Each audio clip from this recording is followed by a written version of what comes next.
pagi semuanya. Sehat? Sehat. Oke. Gimana kabarnya hari ini? Baik. Oke, puji Tuhan.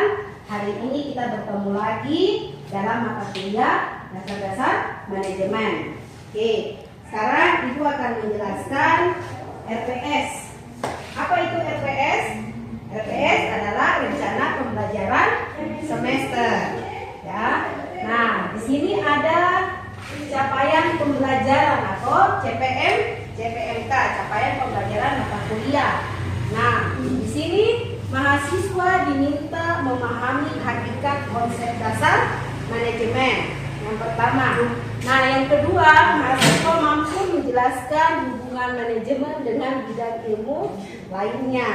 Nah, yang ketiga, ada mahasiswa mampu menjelaskan konsep keterampilan manajerial. Nah, di sini mahasiswa bisa membaca. Terakhir, mahasiswa akan mampu menjelaskan kinerja organisasi. Nah, kemudian deskripsi singkat mata kuliah. Nah, mata kuliah dasar-dasar manajemen ini dia memberikan pemahaman bagaimana dasar-dasar mengenai konsep dasar manajemen, terus perkembangan hubungan manajemen dengan bidang ilmu lainnya. Ya. Nah, bahan kajian apa saja yang nanti kita akan pelajari? Nah, di sini ada hakikat manajemen. Nah, yang kedua ada keterampilan manajerial. Yang ketiga ada pendekatan manajemen. Yang keempat ada fungsi-fungsi manajemen. Yang kelima ada kepemimpinan, motivasi, kinerja organisasi, dan itu saja. Nah, di sini kita lihat mahasiswa akan diminta bagaimana kita akan memulai perkuliahan atau kontrak perkuliahan antara mahasiswa dengan dosen yang bersangkutan. Ya. Nah, setelah kita membahas RPS ini, Ibu mau tanya, minggu lalu ada yang masih ingat dengan mata kuliah yang Ibu ajarkan? Ada yang masih ingat? Masih. Oke. Nah, sekarang kita akan masuk di dalam pertemuan yang ke-6. Ya. Pertemuan ke-6 ini kita akan membahas tentang fungsi-fungsi manajemen, ya, fungsi-fungsi manajemen. Nah, di sini kita bisa lihat, ya, manajemen sebagai suatu proses tidak dapat dipisahkan dari berbagai fungsi utama yang menjadi fondasi dalam mengelola organisasi. Ya, fungsi-fungsi manajemen ini merupakan serangkaian aktivitas terpadu yang dilakukan oleh manajer untuk mencapai tujuan organisasi secara efektif dan efisien. Nah, dengan memahami dan menerapkan fungsi-fungsi manajemen, seorang manajer dapat mengarahkan sumber daya yang dimiliki organisasi, baik manusia, uang, waktu, maupun teknologi secara optimal. Ya. Nah, secara umum, fungsi manajemen diklasifikasikan dalam beberapa model. Nah, model yang paling umum yang biasa kita pelajari atau mahasiswa pernah dengar itu ada POAK. POAK itu apa saja? Planning, organisasi, operating, dan controlling. Oke. Nah, di sini lihat, planning itu adalah perencanaan, kemudian pengorganisasian, operating penggerakan, dan controlling adalah pengawasan. Oke. Nah, selain dari fungsi manajemen yang luas, POAK, nah di sini ada ahli Luther Gulick. Luther Gulick ini dia mengembangkan model fungsi manajemen itu yang lebih luas dengan konsep post-hoc. Ya, apa itu post-hoc? Dia mencakup ada planning, organizing, staffing, directing, coordination, reporting, dan budgeting. Ya. Nah, kedua model ini, POAK dan post-hoc, menjadi landasan penting dalam praktek manajemen modern. Iya. Jadi mahasiswa harus tahu di dalam dasar-dasar manajemen ada 2 model fungsi manajemen. Ya, ada apa saja tadi? POA dan poskop. Ya, jadi nanti kalau ibu kasih tugas, mahasiswa bisa ya kerjakan ya. Oke. Nah, penerapan fungsi-fungsi ini tidak bersifat kaku atau terpisah, ya. Nah, melainkan saling terkait dan berlangsung secara berkelanjutan. Proses dimulai dari perencanaan yang baik, terus dilanjutkan dengan kasihan sumber daya.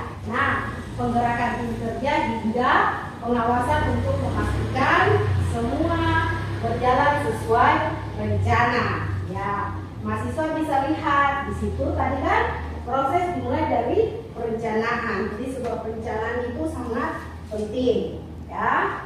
Nah, pemahaman yang baik tentang fungsi-fungsi manajemen akan membantu mahasiswa dan praktisi dalam merancang strategi yang tepat serta mengelola organisasi secara profesional. Oke. Nah, ibu akan membahas. Tadi kan sudah tahu toh, fungsi manajemen itu ada POA, ada 4 fungsi manajemen. Ibu akan menjelaskan satu persatu. Nah, yang pertama ada planning atau perencanaan.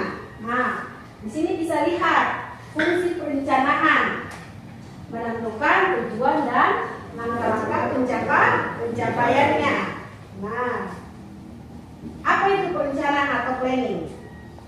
Yaitu fungsi manajemen pertama yang sangat penting karena menjadi dasar bagi fungsi-fungsi manajemen yang lainnya. Nah, dalam tahap ini manajer menetapkan tujuan organisasi dan menyusun strategi serta langkah-langkah atau tahap-tahapan yang dibutuhkan untuk mencapai sesuatu ya. Nah, tujuan yang dirancang harus spesifik, terukur, dapat dicapai, relevan dan memiliki batas waktu. Ya, jadi kalau kita membuat suatu planning atau suatu perencanaan itu harus jelas, ya, harus jelas, harus terukur dan tepat waktu. Ya. Nah, kalau tanpa perencanaan, organisasi akan berjalan tanpa arah yang jelas. Ya. Nah, perencanaan melibatkan analisis situasi internal dan eksternal, termasuk memperkirakan peluang dan ancaman dari lingkungan, ya, serta menilai kekuatan dan kelemahan organisasi. Nah, ini bukan berarti perencanaan bukan sekedar menyusun rencana, bukan rencana jangka pendek, tapi juga merumuskan visi dan misi organisasi, ya, untuk jangka panjang. Jadi, oleh karena itu, perencanaan strategi memegang peranan penting dalam menjaga daya saing organisasi. Nah, kemudian sampai di sini Ibu menjelaskan planning. Mungkin dari mahasiswa ada yang ingin bertanya, silakan. Ya, silakan. Mungkin teman kita, siapa namanya? Stefan, silakan. Apa yang ingin ditanyakan? Ibu mau bertanya tentang ini, maksud dari manajemen planning itu apa? Ya, oke, sangat bagus sekali. Teman Stefanus bertanya, apa itu manajemen planning? Baru Ibu jelaskan. Terima kasih sudah bertanya. Jadi tadi teman kita bertanya, Ibu, manajemen planning itu apa? Jadi manajemen planning itu perencanaan sesuatu yang kita ingin buat untuk mencapai tujuan. Contohnya, ini kasih contoh ya. Contohnya, mahasiswa ini ingin membuka suatu usaha, ya, atau suatu bisnis. Contohnya, mungkin teman Stefanus ingin membuka usaha budidaya ikan lele yang ada di Kabupaten Nabire. Nah, teman kita ingin membuka usaha itu, apa-apa saja yang ingin dia persiapkan. Artinya planning ke depan seperti apa? Mungkin ingin membuat kolam atau buat kolam bioflok dari terpal, ya kan? Itu kan planning. Oh, berarti saya harus cari balok nih, cari waring atau cari terpal atau gali kolam untuk bisa kasih masuk air dan ikan, ya kan? Jadi planning dulu, planning ke depan nih. Saya ingin membuka usaha ini di mana? Harus melihat dari tempat yang strategis. Ya, jadi contohnya seperti itu. Oke, sampai di sini teman-teman mahasiswa bisa paham? Oke. Nah, selain itu, proses dari perencanaan membantu organisasi dalam mengalokasikan sumber daya secara efisien dan meninggalkan resiko. Ya. Manajer dapat mengantisipasi hambatan-hambatan yang mungkin timbul dan menyiapkan alternatif tindakan. Ya. Nah, dalam rencana yang baik akan menjadi panduan operasional. Nah, dalam panduan operasional dan alat pengendalian bagi manajer dan seluruh anggota organisasi. Ya, jadi dalam manajemen planning, perencanaan terdiri atas beberapa jenis seperti perencanaan strategis, terus taktis dan operasional seperti tadi Ibu jelaskan contoh. Oke, jadi secara praktis perencanaan terdiri atas beberapa jenis seperti perencanaan strategis, taktis dan operasional. Ya, tergantung pada tingkat manajemen. Jadi tingkat manajemen yang paling atas itu dinamakan sebagai top manajemen. Ya. Nah, kemudian perencanaan strategis lebih dominan, sementara manajer ini pertama lebih fokus pada perencanaan operasional harian. Ya. Jadi itu pengertian dan penjelasan tentang fungsi manajemen yang pertama. Tadi apa fungsi manajemen yang pertama? Planning atau perencanaan. Oke. Sekarang kita masuk yang kedua, yaitu organizing atau pengorganisasi. Ya. Nah, fungsi pengorganisasian ini menyusun struktur dan wewenang. Ya. Nah, pengorganisasian, apa itu pengorganisasian? Yaitu proses menyusun struktur organisasi dan menetapkan pembagian tugas, wewenang, terus tanggung jawab. Jadi kalau kita di dalam organisasi kita punya tanggung jawab, ada tidak? Ada. Ya. Nah, dalam prakteknya fungsi ini melibatkan pembentukan departemen atau divisi. Ya. Nah, menyusun badan organisasi serta menetapkan posisi dan hubungan kerja antar bagian. Contohnya seperti apa? Organisasi yang mahasiswa pernah ikuti. Pernah ikut di sekolah? OSIS pernah? Di dalam OSIS itu ada apa saja?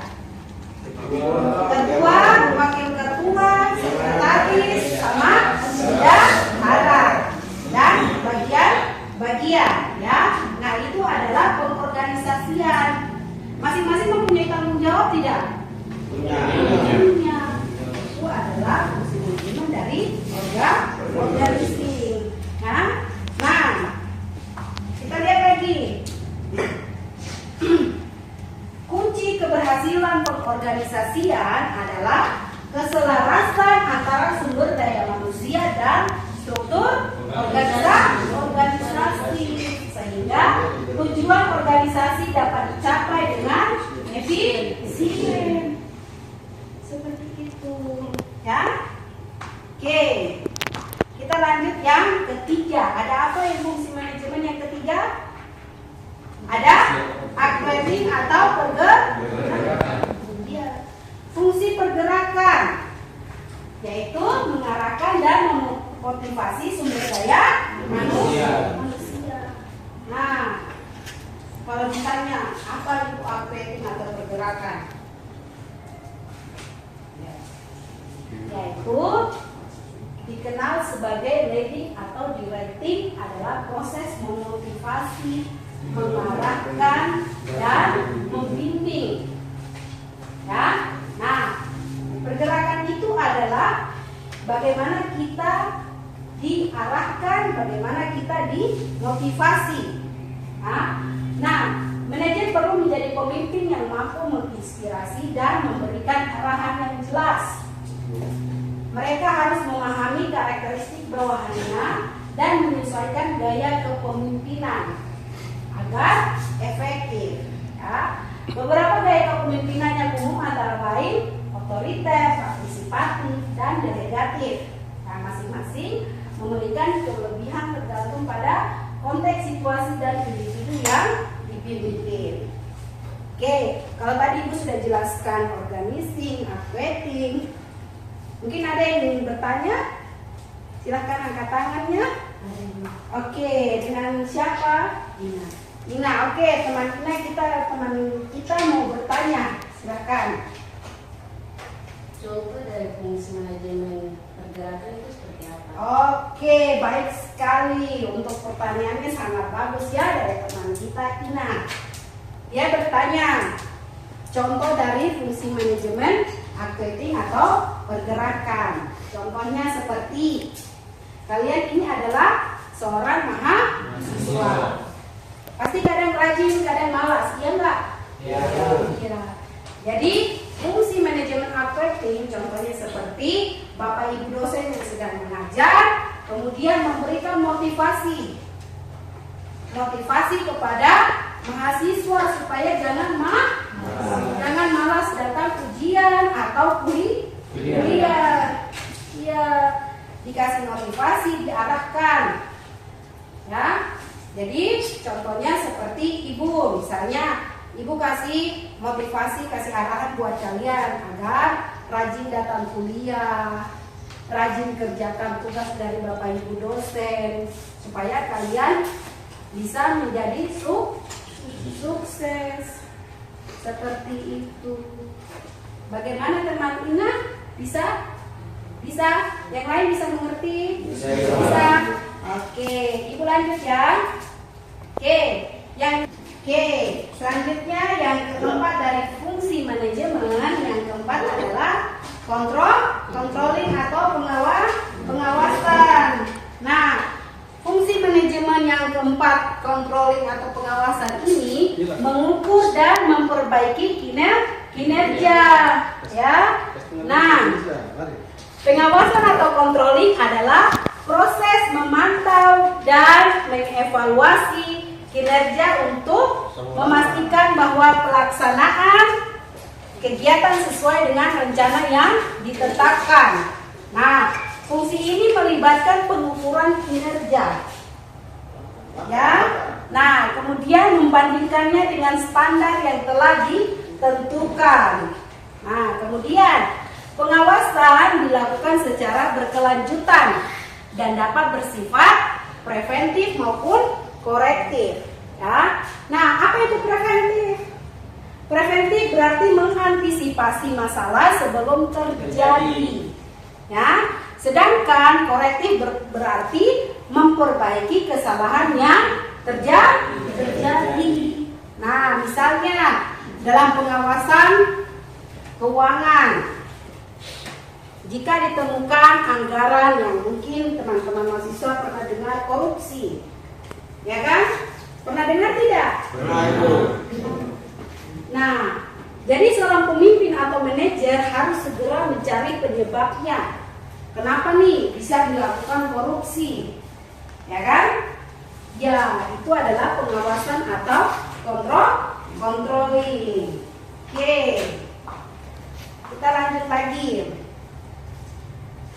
Nah, tadi di dalam awal Ibu jelaskan model fungsi manajemen ada dua, yaitu POA dan Forsskop, ya. Nah, Forsskop ini yang diketahui adalah Luther Gulick. Ya, Luther Gulick menyatakan ada planning, ya kan? Nah, terus ada organizing juga, staffing. Yang ketiga ini staffing. Staffing itu apa? Proses merekrut atau menempatkan, melatih dan mengembangkan sumber daya manusia. Contohnya seperti apa? Kalian ingin melamar pekerjaan. Di sini ada yang sudah bekerja? Tidak ada. Ya, karena kalian semua masih mahasiswa. Jadi staffing ini itu merekrut pekerjaan. Kalian diterima dalam suatu perusahaan atau suatu toko, kalian akan dibina untuk dibimbing sumber dayanya seperti apa, dilatih dalam pekerjaan yang akan kalian jalani. Ya, itu adalah staffing. Nah, fungsi staffing tidak hanya sekedar mengisi jabatan yang kosong atau yang kalian ingin lamar, tetapi juga memastikan bahwa individu yang dipilih memiliki kompetensi, sikap, dan motivasi yang sesuai dengan kebutuhan organisasi. Ya. Nah, selain itu, proses pelatihan dan pengembangan karyawan sangat penting untuk meningkatkan kinerja dan kesiapan untuk perubahan. Oke. Nah, tanpa fungsi staffing yang baik, organisasi akan kesulitan menjalankan fungsi-fungsi manajemen yang lain. Seperti tadi planning, ya kan? Jadi semua itu punya perencanaan. Oke. Nah, setelah staffing ada apa? Ada directing atau pengarahan. Sama seperti mahasiswa setelah masuk di dalam kampus, kalian mendapat arahan tidak dari Bapak Ibu dosen? Dapat. Iya, dapat ya. Jadi itu adalah directing, pengarahan. Nah, kemudian ada koordinasi. Nah, koordinasi merupakan fungsi untuk menyatukan seluruh aktivitas dalam organisasi agar tidak terjadi duplikasi kerja. Nah, kemudian tanpa koordinasi yang baik, setiap unit atau individu dalam organisasi bisa berjalan sendiri. Jadi, kalau misalnya teman-teman nih dalam satu kelas, kalian kalau tidak ada koordinasi yang baik, akan bisa jalan sama-sama tidak? Tidak bisa. Jadi itulah pentingnya manajemen yang kalian harus pahami, koordinasi. Ya. Jadi di dalam satu kelas itu pasti ada pemimpin, yaitu ketua kelas atau ketua tingkat, ya. Nah, harus tahu dulu. Nah, kemudian ada reporting atau pelaporan. Apa itu pelaporan? Yaitu proses melampaikan informasi secara sistematis kepada pihak-pihak yang berkepentingan. Oke, kemudian ada budget atau anggaran. Ya. Nah, budget itu apa atau anggaran? Proses penyusunan anggaran yang mencerminkan rencana keuangan organisasi untuk periode tertentu. Nah, fungsi ini melibatkan perencanaan pendapatan dan pengeluaran. Jadi di dalam manajemen itu sangat penting ya, ada manajemen keuangan. Ya, jadi mahasiswa harus tahu dulu itu. Kemudian, menurut para ahli tadi kulit, anggaran merupakan cerminan dari rencana kerja dan prioritas organisasi. Ya. Oke. Dalam sektor publik, budget merupakan alat untuk merencanakan kebijakan fiskal, mengalokasikan sumber daya secara adil. Ya. Pertemuan kita hari ini tentang fungsi-fungsi manajemen sudah selesai. Nah, Ibu mau memberikan tugas buat mahasiswa. Oke, tugasnya apa? Tugasnya teman-teman membuat makalah.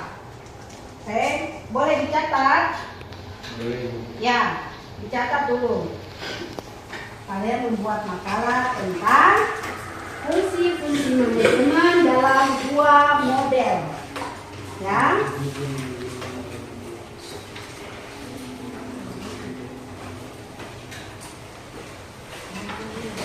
Oke, sudah dicatat.